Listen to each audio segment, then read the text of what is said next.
Hey, I'm Jacob Lowery, bassist for Michael McDonald, and you're watching for BassPlayersOnly.com.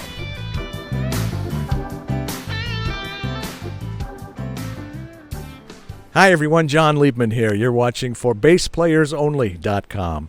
We're coming to you today on the stage at the soundboard at the Motor City Casino in the heart of Detroit, Michigan, getting ready for the Michael McDonald Show with Michael McDonald bassist Jacob Lowery. Hey, Jacob. Hey, man. Good to see you. Good to see you. Finally hang out. Yes, it is. Yeah, we've been kind of electronic friends, or whatever the kids have these days. Yeah, but you've got a great gig. You've got an interesting story, and I thought the people would like to hear about you and how you got from where you came from to where you are, and maybe a little bit about where you're going. Yeah. So you started in Louisiana. You were a drummer, and then you eventually saw the light and became a bass player. So tell us about those early days, your initial exposure to music, and how you eventually became a bass player. Well, church is basically where I grew up, learning about music, and that's where everything was. And it wasn't a sight reading kind of church; it was do what you feel kind of thing, So my first memories of music are behind a drum kit at church at 5 years old, and so I just loved the drums. My mom made me take piano lessons, and I was like, And then around 12 years old, did you find yourself banging on the piano? Because my timing was great on the piano. But around 12 years old, my mom said, "Look, you have to take bass lessons. You have to." So I was like, "Okay, I'll do that. Bass seems kind of cool." So it was cool, and I just loved it. I just stuck with it, and thank God she did that. Do you have any brothers and sisters? I have two sisters, and they're both great singers. One has her master's degree in music, and they're both amazing singers, great singers. And my dad, who was a barber, was a great whistler and could harmonize really well. So he was a musical influence also in my life. So I used to go to the conventions for the International Association of Jazz Educators back in the early 90s.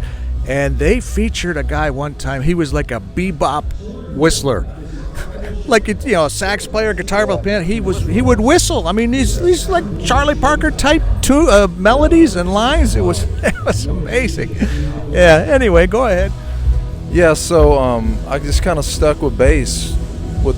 I would go between bass and piano. Bass and drums, and but I just loved it so much, man. There's so much power in that one note, that just loved it. Well, who were some of your influences, your bass heroes, once you discovered the instrument? Well, of course, Marcus Miller was a big one. I just loved his tone and his playing. I love Lee Sklar. I love Pino Palladino. Tommy Sims, who was on this gig before me, was probably my ultimate bass hero. McCartney. I don't know. The usual guys. Those guys. Yeah, well, those are my heroes too. I've interviewed almost all of those guys. Yeah, Pino. I met Pino. We're talking, and he says, "I don't do interviews." I said, "Okay." I got Paul McCartney, but I couldn't get Pino Palladino. Oh, wow. But and Marcus is. Let me tell you a Pino story. I was in the airport 5:30 a.m. Nashville. Nobody was there. I had a bass on my back, and I get to security, and I throw my bass on the thing, and I look up. And it's me, and it's Pino, like 3 feet in front of me, and he has a bass on his back. And I go, I'm not going to say anything to him. I'm not going to say anything. And I didn't talk to him. I let him just go. I didn't want to bother him, I would have bothered him. I know, but I just couldn't do it, man. And we both had basses. We both made eye contact, and we just both went through and went on to our gates. So kind of missed that opportunity. I thought you were leading up to. That was it. I totally failed. But I probably would have said something really dumb to him. So I'm glad. I probably would have done that too. But all right. Well, let's talk about how your career got rolling. You were in Louisiana, then didn't you spend some time in Texas? Yeah.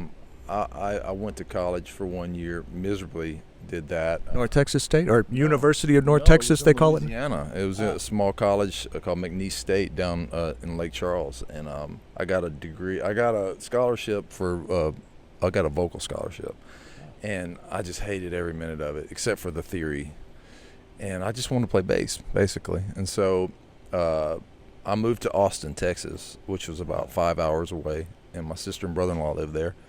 And so I was playing bass there, and I actually worked at a church for over a decade there in Austin while I was still doing some touring touring out and doing studio work and as much as I could. This would have been about what era? What, in the 90s or the 90, 97, 98, 97, 97, yeah. So anyway, I was there and did a lot of studio work and still kept doing touring and also still doing kind of a church scene. Touring with? Well, whoever, I was still playing drums a bit too, So and at that point, somewhere in there, I decided, I need to learn to play guitar also. So I got married in '99, and a couple years, 2 or 3 years later, I decided. So I started playing guitar more, so I could do more writing, and it's just that dang B string on the guitar just screws up the pattern, Yes. Stanley Jordan, if I may interject, I heard somewhere he tunes his guitar in fourths all the way up. So he's got the C string and then a high F string, which is logical to us bass players. Yeah, I'm going to try that. It's like on the other end too, when the traditional, when the classical double bass players would have a low C, a low string, it would be a C, and somebody said, well, that's how the cellos do it. And I remember what my teacher said at University of Miami. He said, heck with the cello player. It's not his exact words, but who cares what the cellos are doing? We play in fourths, and that's fourths. So okay, well, anyway, Austin, and around 2008, my wife and I decided we should try out Nashville, and we didn't know anybody there. We had 3 kids. Little kids, and so we just kind of took a plunge and moved to Nashville. I bet a week later you had 100 friends. No. Oh. No. This isn't like Facebook. This is like real life, Okay. Well, that's what everybody says about Nashville. Everybody's so warm and welcoming and open. They definitely are that. So it took a couple years of really struggling, man. Playing those gigs on Broadway till like 2. I never did that. Never did that scene. Congratulations for never having done that. Yeah, I never have had to. I mean, I've done other things that are paying my dues, but I had a friend who was an engineer that I'd met in Texas that had moved there, and he got me. I've been doing a bunch of different little sessions, just as much as I could to try to pay the rent, And this guy said, "Hey, man." He called me and said, "Hey, look, I've talked the producer of the new Michael W. Smith record into giving you a shot one day." That's the Christian rock, right? Yeah, well, I don't know, Christian music. Christian music. And so your church background probably helped a lot for that. Yeah, well, yeah, sure. And Michael's a great artist. Michael W. Smith, he's just a fabulous musician, plays piano, and he's just a great writer. He's a great all-around dude. So anyway, I went in and I met Michael. I met the producer. I had one bass, literally had one. I had a 73 jazz bass and a tuner and a chord. And I walked in and I plugged in. And a drummer, as a drummer, I was a huge fan of Dan Needham. And he walks in and he's playing on this session. And I was like, oh my gosh, I was so nervous because he's just, in my mind, he's just a legend, So he gets behind the kit and he just, man, when he hits the kick drum, you just like feel at home, man. And we start playing together, and it was like, wow, okay, I feel like we've been playing together forever. And we hit it off. I hit it off with Michael, and so basically I played on the rest of the record. So that was kind of a turning point because that producer, Michael W., and mainly Dan, the drummer, started telling people about me, and so it kind of started getting a little momentum. So that was a big turning point, and started getting a lot more session work, a lot of different calls, and then probably 3 or 4 months later, Michael W. Smith called me and asked me to go on the road with him. So I said sure. So I actually toured with him, for 4 years, something like that. I was in his band for 4 years, while still juggling doing the session work in town, and writing and producing everything I could, you know. Got to ask you about that because it sounds like most of your musical upbringing and training was somewhat traditional, and Nashville is the only place in the world that I know of where they read music completely different than everyone else. Well, luckily, Tell me about that. I'll speak into that. Yeah, man. Luckily, my mentor growing up, musical mentor, taught me about the number system, the Nashville number system. So I'd always seen music in that way, so I could sit down and read a number chart and understand it fully. You know, luckily, you know, since 12 years old, I've thought of music in the Nashville number system. So that was not a curveball for me. Is it odd that didn't seem to catch on anywhere else other than Nashville? Because the guys say it's so much easier. It makes so much more sense. I probably can't say that. I probably can't. I mean, honestly, for me, it makes the most sense. As a bass player, I play one note, okay, and if I know the scale, I should be able to play a number chart. You know, if they say, hey, we can't play the song in A, we need to do it in B flat. I'll just move up a fret, you know. Now, if you're playing chords and you've been, you know, and you're a chordal guy, I get it that might be a trip to your brain if you've never hopped into that before. But that's the way I see everything. I don't read proper music. No, I just don't. You know, my daughter is amazing, my oldest daughter, and I had to play something where I actually had to play real music, so I had to sit down at the table with her. I printed it out, and I had her like help me out, you know, because I just can't. It's just not how my brain works, you know. But you must have had some exposure to it if you got a scholarship, music. Yeah. But I totally shut it down, and I'm done with that. And sadly, I wish I wouldn't have, at some times. But the numbers are great for me. Whenever I got this gig that we're on, I knew the songs pretty well, but I listened to them a lot, and then I actually wrote them all out. Well, that's what I was going to ask you. Did you get a book when you first got this gig and go through rehearsals, reading charts, or just you're expected to know because they've been on the radio for 30 years, 40 years? Well, I mean, speeding forward, in 2015, I got a call from Michael McDonald's camp, and said, hey, you know, we know you sing and play bass, so anyway, that was because of the drummer Dan Needham was on this gig. And the goodness of Dan Needham continues to go on and on in my life, even to today. And so I said, okay, if you just send me the board tapes from the last show, you know. And luckily, my hero, Tommy Sims, was playing bass on this before me. So I just studied his amazing bass parts.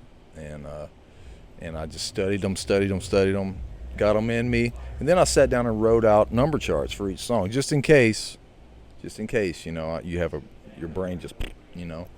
Well, what about the Doobie Brothers tunes, like Tyran Porter? I mean, he had some pretty great bass lines too. But did you study his stuff too, or? Well, I knew all that from the radio. You know, I knew all the stuff that we do. I knew it from the radio, but I wanted to hear how they did it live. You know, I wanted to know the heartbeat of the live show, because everything doesn't feel exactly the same as the radio. You know, when you get in here live, I wanted to hear how Michael played it, you know, live when he's on the stage. So that's what I studied. And so therefore, when I talked to him, I said, okay, when we're going to rehearse? And they said, we're not going to rehearse. You have to show up for sound check, and we're doing it. Oh my gosh, you know. So I flew out. Only person I knew was Dan, the drummer. And met everybody, met Michael, who I've been a huge fan of my entire life. Oh my gosh. And he just couldn't have been nicer, man. You'll see. You guys will get to meet him. I mean, he's just the nicest human, man. He's just so gentle and just great, man.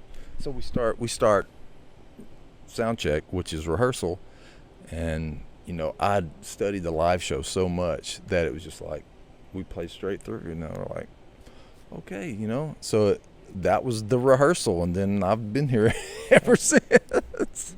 That was 5 years ago. Who's coming out to the shows? I mean, is it old guys like me that remember for the first time around, or are people bringing their kids? Or you know, my kids love Michael's music, you know. So you know, there's been a younger. I mean, he's just nobody's ever gonna sound like him again. Yeah. Nobody plays like him and sings like him, and these songs are just a blast, man. They're just a blast. So yeah, It's a mix. It's definitely a mix of people.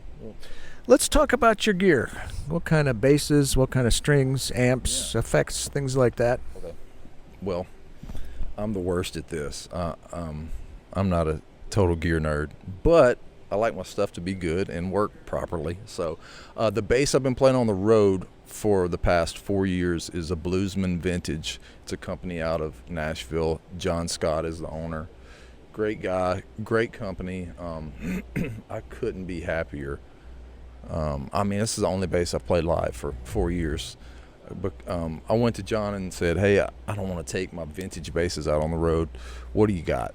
And he's like, well, I got, you know, he makes jazz basses, P basses, everything. But he made this bass with a jazz neck and Thunderbird pickups. And I was like, I'll give it a try. And I plugged it in. And it was just like, whoa, okay, I'll do that. And, man, I can't put it down. It records so well, man. It sounds great. Oh, man, it's just, you should really, I mean, well, you just played it a minute ago.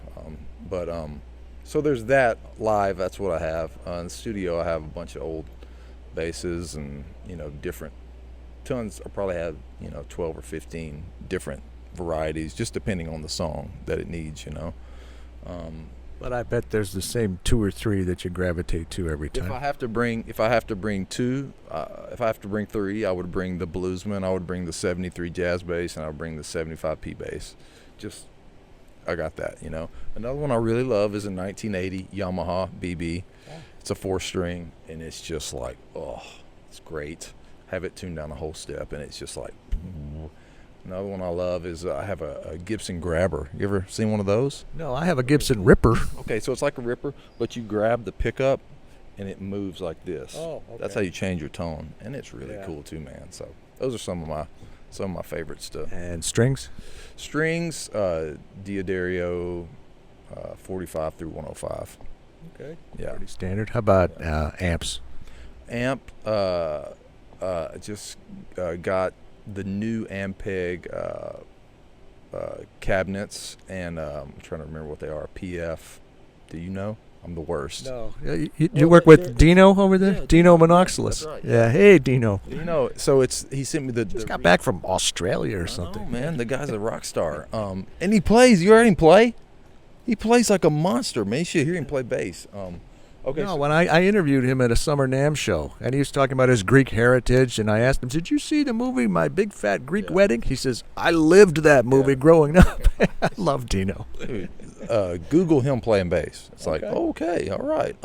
Anyway, the reissue flip top head and the 2 cabinets. I have 2 cabinets that go with it too. So it's all Ampeg stuff. Okay. Any effects? Basically for this gig I use Boss octave pedal, some, very rarely. This is just kind of like you need to have good bass tone. Well, if you wouldn't tune it down a whole step, you wouldn't need the octave pedal. Yeah, I'm so confused. And then I have a Nobles ODR1 for a little bit of overdrive, which I very rarely use on this gig. I mean, almost you could just go direct and hit the amp. You know, it's just like you want a good, strong bass tone. Something I have added is the Ampeg. Let me look at it real quick. What is it? The classic analog pre Ampeg. Old school. Yeah, it gives that kind of thing, and it's been really great. Were those flat wound strings, by the way? No, they need to be changed. Sorry. I hate changing strings, man. They sound too good. Don't you have people to do that? I mean, you're a rock star. I know, but I just make sure they don't do it like every 2 weeks, every 3 weeks if we're out. You know, I like them to be a little nasty. All right. Well, let me ask you, because in addition to the interviews, we have a lot of people all over the world that learn bass from us online at For Bass Players Only, and I wonder if you can impart any words of wisdom to people that a lot of the people are retired people, or I've always wanted to do this and now I have some time, or I'm finally getting around to it. But jump in anywhere. What do you think is something that they can take away important about being a bass player? If we can get something from your perspective, I think that might be helpful. Well, I think if anybody chooses bass, they don't want to be in the forefront, you know. So, you know, I thoroughly enjoy the role of supporting the artist that's out front. I like just that supporting role that just seems to fit me well. And take that role seriously. The only time anybody ever looks back at the bass player is when they screw up. So try to avoid that. And that's what we've heard. I mean, yeah, it's never happened to us. look But back at me. Oh my gosh. do you ever pick up a 5-string and Yeah, I pick up 5-string and then I put it right back on the rack. It doesn't feel like home to me. And I know that sounds like an excuse, but it's like, anyway, I've struggled with 5 strings. So I'm just going to keep playing 4-string, Okay. So the reason why I tuned down a half step is because the ladies that played piano at the church where I was growing up, most of the songs in the hymnal were E flat, D flat, or A flat that we played in.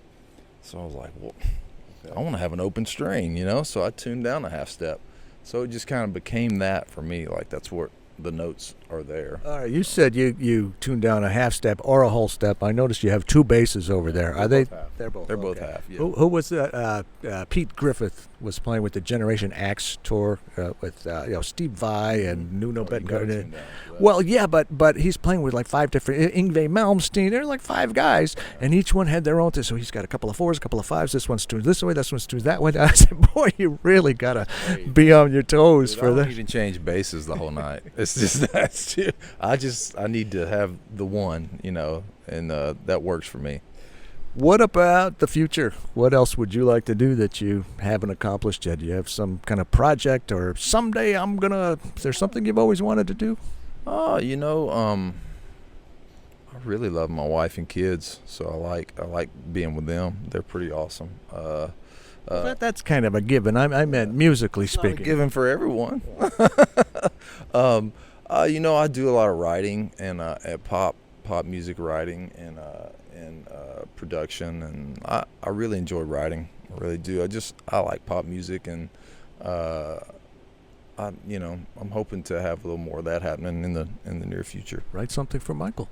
Yeah. Hey man, he's like one of the best songwriters ever. I'll be a nervous wreck. Hey, check this out.